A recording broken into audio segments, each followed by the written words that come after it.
तभी तो दाखिला करवाऊंगा। मदन मोहन दोनों एक साथ कहर बरसाती गर्मी में मिट्टी के बर्तन बेचने निकल पड़ते हैं। इस बार तो बड़ी तंगड़ी गर्मी है। सूरज की किरण फूटने के साथ गर्मी की कहर बरसती है। ऊपर से चाक चलने में माथे से टप टप पसीना चूता है और उस हिसाब से बर्तनों का मोल भी नहीं मिलता। अरे ऐसे में हम जैसे गरीब कुम्हारों का परिवार किस तरह अपने परिवार को कमा कर खिलाएगा। धरती मैया ही बेड़ा पार लगाएंगी अब तो।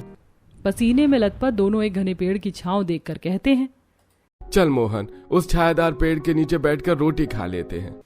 दोनों जैसे ही पेड़ के पास आते, एक बुढ़िया जिसके पूरे शरीर में कोढ़ निकला हुआ था, आते जाते लोगों के आगे गिर गिर कर भीख मांग रही थी।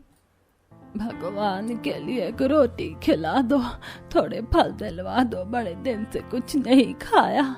तभी मुखिया मखमली धोती कुर्ता पहने उसी राह से गुजरता है। तभी मुनीब घिन खाते हुए बोला, राम राम मुखिया, दूर होकर चलिएगा इस बुढ़िया को, कोड़न है, पता चले हमें भी छुआछूत लग जाए।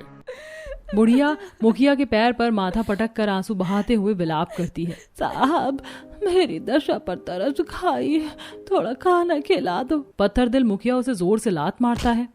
अरे चल हट बुढ़िया, अपने कोढ़ की बीमारी मुझको भी लगाएगी क्या? तुझको तो मैं एक खोटा सिक्का भी ना दूं। जाकर चुल्लू भर पानी में डूब मर। इतना कहकर घमंडी मुखिया चला जाता है। वहीं बुढ़िया घाव छिलने के चलते छटपटाने लगती है। बचाओ कोई। मदन मोहन नम्रता दिखाते हुए उसके पास आते हैं। अम्मा, आप ठीक तो हैं? पानी पिला दो, नहीं तो मेरे प्राण निकल जाएंगे। बस अभी लाता हूँ अम्मा। मदन मटके में पानी भरकर लाता है। लो जी अम्मा, पानी पी लो।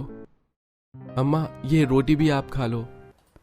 भगवान तुम्हारे बाल बच्चों को आबाद रखे। बच्चों, भूख से बेहाल बूढ़ी अम्मा रोटी खा लेती हैं। अम्मा, आपका घर कहाँ है?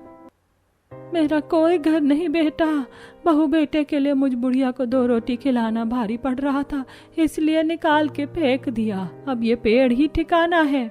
बोलते बोलते बुढ़िया फूट फूट कर रोने लगती है। आप हमारे संग हमारे गांव चलिए अम्मा, हम आपके लिए एक झोपड़ी तैयार कर देंगे और रोटी भी हमारी पत्नी आपको पकाकर खिला देंगी। बाजार से लौटते वक्त दोनों बुढ़िया को गांव में ले आते हैं, जिसके बाद से मटियापुर गांव का मानो सोया भाग्य जाग उठता है। खेतों में 10 गुनी फसल उपजाती हैं और कुम्हारों की बर्तन की बिक्री भी खूब होती है। गांव में खुशहाली आने लगती है। अम्मा जी, आपकी बार अपने खेत में से मैंने 2 पूरे क्विंटल गेहूं की कटाई की है। ये थोड़ी फसल आपके लिए लाया हूँ, आप खाना।